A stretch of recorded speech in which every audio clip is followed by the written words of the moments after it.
Saudara yang dikasihi dan mengasihi Tuhan Yesus Kristus, Jemaat GKI Kalideres yang saya kasihi. Salam sejahtera untuk kita semua. Saudara-saudara, sebelum kita merenungkan bagian firman Tuhan, mari kita berdoa. Terima kasih Bapa di surga, Tuhan yang kami kenal di dalam Kristus Yesus, Tuhan dan Juru Selamat kami. Sebelum kami merenungkan bagian firman ini, biarlah Roh Kudus menolong kami, supaya kami memahami dan mengerti maksud dan kehendak Bapa.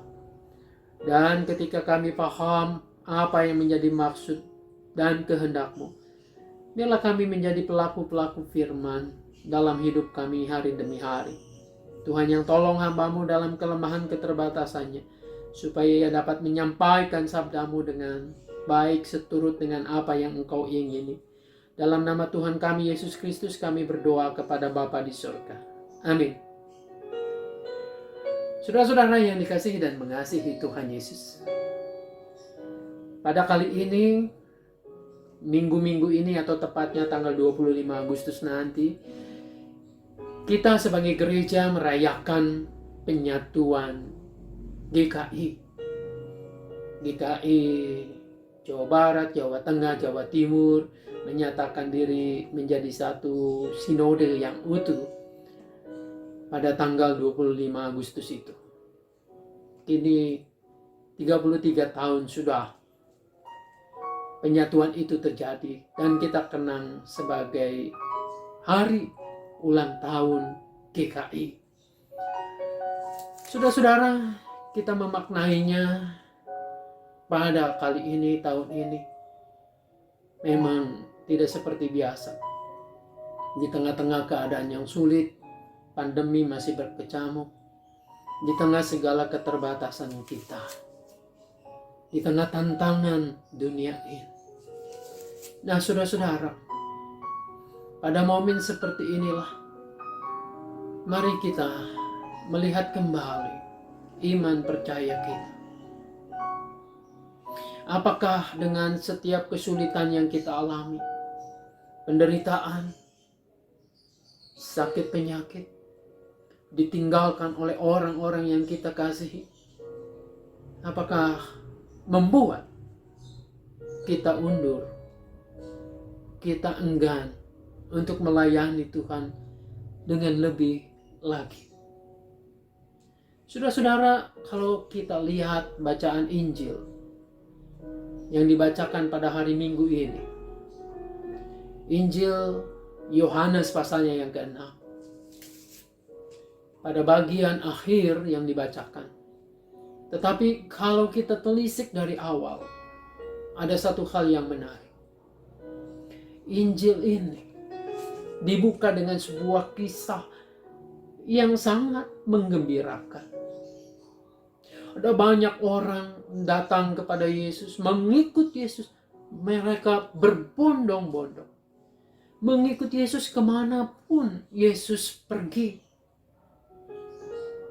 Namun sangat tragis, di akhir pasalnya yang ke-6 ini, saudara-saudara, mereka justru meninggalkan Yesus. Ayat 66 dikatakan, mulai dari waktu itu banyak murid-muridnya mengundurkan diri dan tidak lagi mengikut Dia. Kenapa mereka dulu berbondong-bondong mengikut Yesus? Kemanapun Yesus pergi, mereka ikut. Saudara-saudara, jelas ada banyak motivasi orang-orang mengikut Yesus itu. Namun kalau kita lihat dengan jelas, Injil Yohanes menceritakan mereka mengikuti Yesus oleh karena mereka melihat mukjizat-mukjizat yang dilakukan oleh Yesus. Yesus menyembuhkan orang-orang sakit, mengusir setan, memberi makan ribuan orang. Tentu ini adalah hal yang ideal kalau punya pemimpin seperti ini, kalau punya Mesias yang seperti ini. Bukankah hidup menjadi mudah? Saudara-saudara, ternyata ketika Yesus menjelaskan pengajarannya, kehendaknya, mengajarkan apa yang sebenarnya ia akan lakukan misi yang ia bawa dari Bapaknya itu. Terlebih ketika ia mengatakan bahwa akulah roti hidup. Barang siapa memakan dagingku, ia akan mengalami hidup yang kekal dan seterusnya. Lalu ucapan inilah yang kemudian dipandang berat. Dan mereka tidak memahami ini. Mereka menolak kalau Yesus itu berasal dari Allah Bapa. Mereka menolak bahwa Yesus itu adalah roti hidup. Oleh karena mereka tahu asal-usul Yesus. Mereka tahu Yesus orang Nazaret. Mereka tahu Yesus adalah seorang tukang kayu. Nah, saudara-saudara, kenyataan inilah kemudian membuat mereka tidak lagi mau mengikut Yesus. Di tengah-tengah banyak orang yang meninggalkan Yesus, lalu kemudian Yesus bertanya kepada murid-murid yang inti ini. Jadi ada banyak murid Yesus, tapi ada murid yang inti 12 ini. Yesus bertanya. Maka kata Yesus kepada ke-12 muridnya, apakah kamu tidak mau pergi juga? Jawab Simon Petrus kepadanya, Tuhan, kepada siapakah kami akan pergi? Perkataanmu adalah perkataan hidup yang kekal. Dan kami telah percaya dan tahu bahwa Engkau adalah yang kudus dari Allah. Kami tahu Engkau yang kudus dari Allah. Saudara-saudara, kenapa mereka yang berbondong-bondong ini kemudian mengundurkan diri? Oleh karena mereka hanya menginginkan Yesus melayani mereka. Yesus memberi mereka roti. Yesus menyembuhkan penyakit mereka. Yesus memberikan kenyamanan buat mereka. Tetapi ketika mereka diminta untuk ayo bersama-sama dengan aku makan dagingku, artinya mencerna apa yang aku lakukan, aku kerjakan, lakukan juga apa yang sudah aku lakukan, sudah aku contohkan, yaitu menjadi pelaku-pelaku tindakan kasih. Ternyata mereka keberatan. Saudara, Anda dan saya bisa jadi mengundurkan diri dari Yesus kalau motivasi kita hanya untuk mendapatkan sesuatu dari Yesus, hanya ingin kenyamanan, hanya ingin menyaksikan berkat-berkat itu, namun tidak mau menjadi pelaku-pelaku firman, pelaku-pelaku yang meneruskan karya Yesus dalam hidup sehari-hari. Saya berharap jemaat GKI Kalideres punya motivasi yang kuat seperti yang dinyatakan oleh Simon Petrus. Mengikut Yesus oleh karena tahu bahwa Engkau yang kudus dari Allah.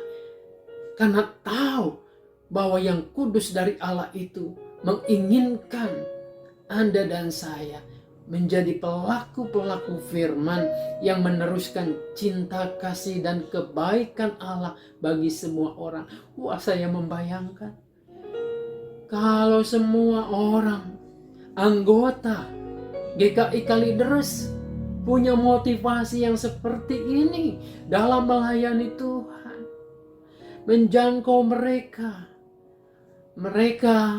yang miskin, mereka yang kekurangan makan, mereka yang ditinggalkan, mereka yang kesendirian, mereka yang mengalami penindasan, mereka yang mengalami hal yang tidak menyenangkan, dan Anda menjadi sahabatnya sama seperti Yesus menjadi sahabat bagi orang-orang demikian.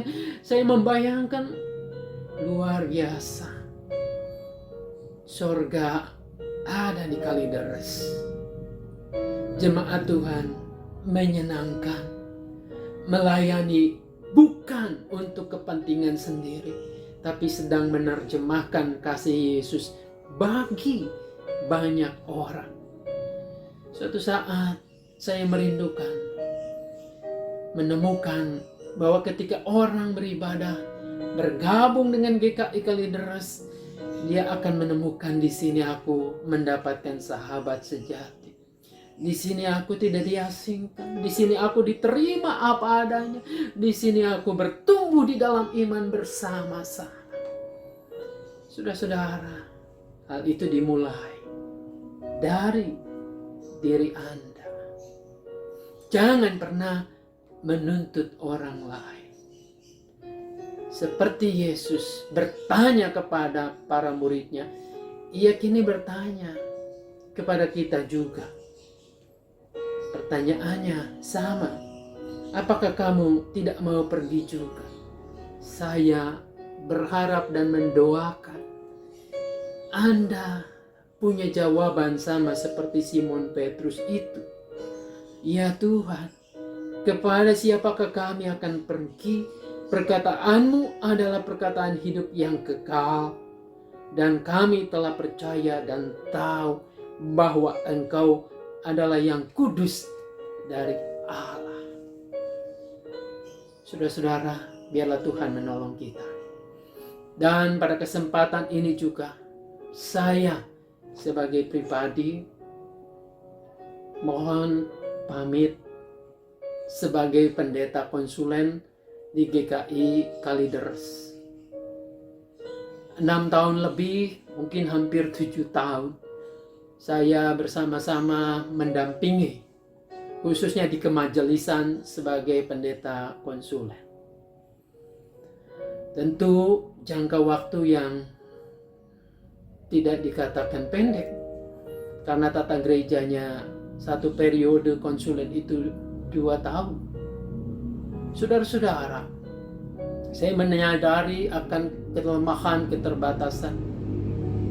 Saya juga menyadari bahwa tugas konsulen adalah menghadirkan pendeta, menolong untuk hadirnya pendeta berproses. Namun saya harus katakan, pada saat saya konsulen, saya belum dapat menghadirkan seorang pendeta. Namun saya berharap kelak tidak lama lagi GKI Kalideres akan mempunyai seorang pendeta yang mengajak kita semua untuk terus bertumbuh. Harapan saya adalah sambutlah siapapun yang Tuhan utus. Bekerja samalah dengan baik. Setiap orang pasti ada kelemahan keterbatasannya. Giliran kita saling melengkapi satu dengan yang lain. Biarlah Tuhan menolong, memberkati kita semua. Amin. Mari kita satu dalam doa. Bapa di surga, terima kasih Tuhan yang menolong kami untuk terus mengalami proses pertumbuhan di dalam iman. Kami berdoa ya Bapa, apa yang kami renungkan pada saat ini boleh memotivasi kami sebagai anggota jemaat-Mu untuk terlibat aktif dalam pelayanan, untuk benar-benar menjadi murid Kristus yang menolong untuk kami semua menjadi berkat bagi sesama, menyalurkan cinta kasih Allah, menyatakan kebenaran, berpihak pada keadilan, sama seperti apa yang dilakukan oleh Kristus. Kami juga berdoa ya Bapa, untuk kelak kehadiran seorang pendeta yang kami rindukan bersama. Biarlah Tuhan juga menolong kerinduan kami, sehingga tidak lama lagi Tuhan akan mengutus hamba-Nya untuk bersama-sama kami mengalami pertumbuhan di dalam iman. Sertai kami ya Bapa, dimanapun kami berada. Inilah doa kami, dalam nama Tuhan kami Yesus Kristus kami berdoa. Amin. Tuhan memberkati kita semua.